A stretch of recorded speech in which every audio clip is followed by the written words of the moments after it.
Hey, my name is Samuel Gardner, and I'm here to talk about our application Bank Portfolio Manager.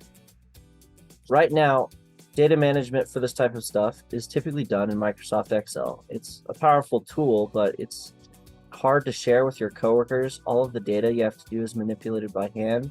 It's hard to communicate with others, and the work that you do on a given week doesn't really carry over to the next week. Who's this for? This is typically from small and medium-sized banks. National banks like Zions Bank is going to be large enough to have their own software team, so this isn't really targeted towards them. But this will benefit those who've been struggling in using Microsoft Excel or similar tools for a long time. Now let's demonstrate our app. All right, this is our tool, so let's log in. And when we log in, we'll end up here on the visualization screen. First of all, let's try making a new visualization. So let's make a line graph out of our loans table. This days past due, and let's make this the close date for a loan. Boom, look at that. We got a line graph. Let's make a pie chart as well. Make it out of the loans table, and we're going to aggregate. We're going to add together the account balance for each responsibility code. So this is for each employee who works at the bank. This is the sum total of the loans for each loan they're responsible for. And let's also filter it so that account balance must be greater than $80,000 for it to be included. Looks like Evan has the most, is responsible for the most high-end loans. One of the cool features that we have with our pie charts is you can actually click on a slice to drill through, see the responsibility code. This is all for Albert. But these are all the loans that came into consideration for that slice of the pie chart. Here's Evan. Here's myself. All right, let's try and ingest over the network. This represents that time has passed. All right, and as we can see, some time has passed. Our charts have changed.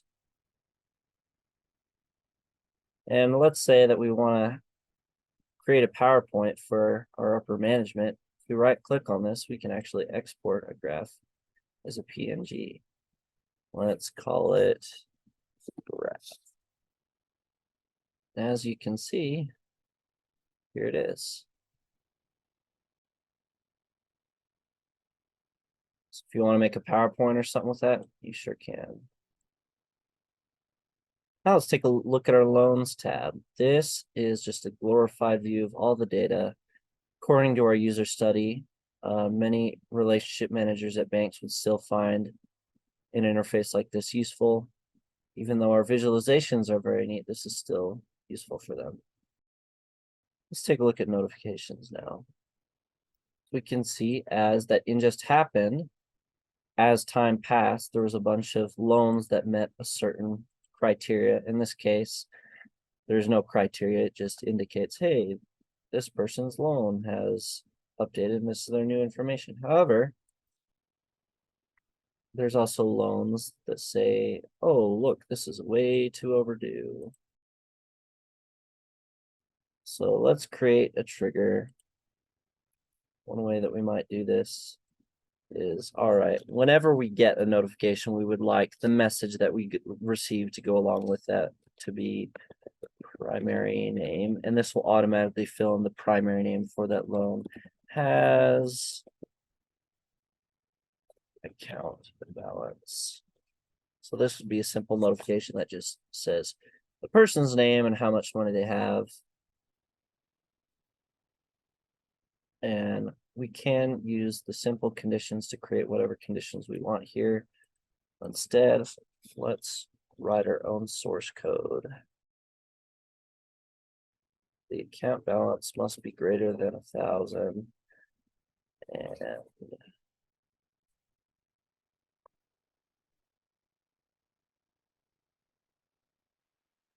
now let's talk about our chat feature in our application. First of all, let's create a new chat. Let's include my friends Albert and Travis, and we'll call this demonstration. Hey guys. As you can see, we can hold a conversation. These group chats can support as many users as you want. Everyone gets a different color, and it has a nice interface.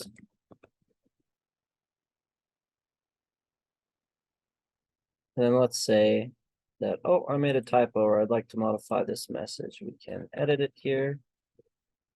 Oh, look at that, add an exclamation point. And if I have a message here that I'd like to delete, I can delete it, and it gets removed from everyone else's screens as well. There would be something wrong with our large client link net. Oh. Not link net, netlink.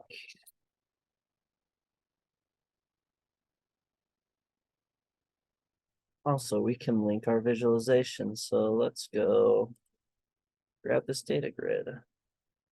I can copy this visualization as well. Go to a different chat, paste the exact same one. Look at that. And that concludes our demo. For our technologies, we based everything on C#.NET Core so that it's cross-platform. Our UI is written in Avalonia, and our diagrams are done using live charts too. Our backend uses MariaDBMS for the MySQL database. Our servers are running through Kubernetes and Docker, as well as Nginx for load balancing, and our source control was done using GitLab. Our system design is fairly simple. We have the backend up top, where there are multiple server pods on Docker that are interacting with the database. Load balancing done through Nginx, and we have a C# RPC layer done to facilitate communication between the servers and clients and our application. And our client is down below, using Avalonia and live charts. Our RPC system is fairly simple. We have a remote invoke wrapper that gets serialized and deserialized through JSON over TCP. The function is run on the peer, type information is captured and transferred, and a result, if necessary, is returned by the same method. We do have unit tests for our custom libraries. Our remote procedure call was handwritten on top of a TCP library, fairly bare bones.